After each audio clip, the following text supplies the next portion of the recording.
Dans les débats publics, on entend souvent parler de méritocratie. Le concept est simple.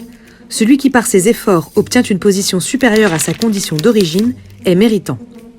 Pourtant, la notion de méritocratie est l'objet de vives critiques qui peuvent sembler légitimes à première vue. Nombreux sont ceux qui s'attaquent à ce système. Alors, à tort ou à raison ? 84% des Britanniques et 69% des Français se disent favorables à la méritocratie. Pourtant, lorsqu'un internaute cherche à s'informer sur cette notion sur Internet, il tombe inévitablement, presque exclusivement, sur des critiques.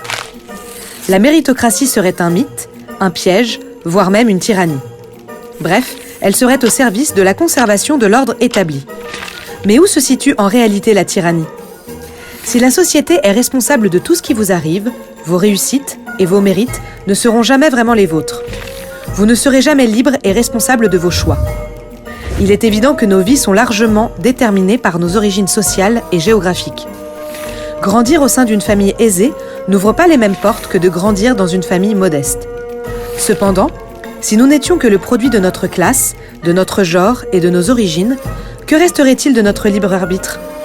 Serions-nous jamais libres de nos actions et de nos choix ? La méritocratie défend une authentique liberté. Elle donne la possibilité de trouver sa place dans la société. Pour paraphraser Churchill, la méritocratie est le pire des systèmes, à l'exclusion de tous les autres. Souvent, ceux qui travaillent beaucoup sans pour autant recevoir un salaire élevé se sentent méprisés et rejetés par les gagnants de la méritocratie. Dans la vraie méritocratie, on ne stigmatise personne. Oui, dans une vraie méritocratie, on reconnaît tout effort, tout désir de s'affranchir et de se développer en persévérant, quand bien même il ne mènerait pas toujours à des réussites exceptionnelles. Pour un Mbappé ou une Oprah Winfrey, il y a beaucoup d'appelés et peu d'élus. La vraie méritocratie ne s'attarde pas sur l'exceptionnel. Elle doit permettre à chacun de s'élever au-dessus de sa condition. Les exemples abondent. La notion de mérite tend à se focaliser essentiellement sur l'école. Pourtant, une telle conception du mérite est biaisée.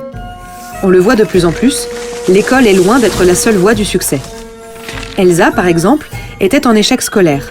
À 16 ans, elle quitte le lycée et n'hésite pas à sauter dans l'inconnu en rejoignant l'équipe d'une start-up spécialisée dans les cours particuliers en ligne. Bien sûr, cette décision a étonné son entourage.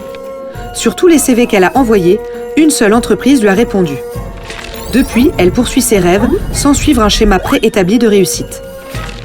Le parcours d'Elsa montre que le mérite peut prendre plusieurs formes, tout comme les parcours de vie. La réussite n'est pas nécessairement scolaire. Il existe de multiples chemins qui y mènent et s'ouvrent à ceux qui s'efforcent de les découvrir. On devrait donc plutôt parler de la méritocratie au pluriel. Chacun peut réussir s'il trouve son chemin, là où se rencontrent passion et effort. Aristote disait que votre vocation se trouve là où vos talents et les besoins du monde se rencontrent.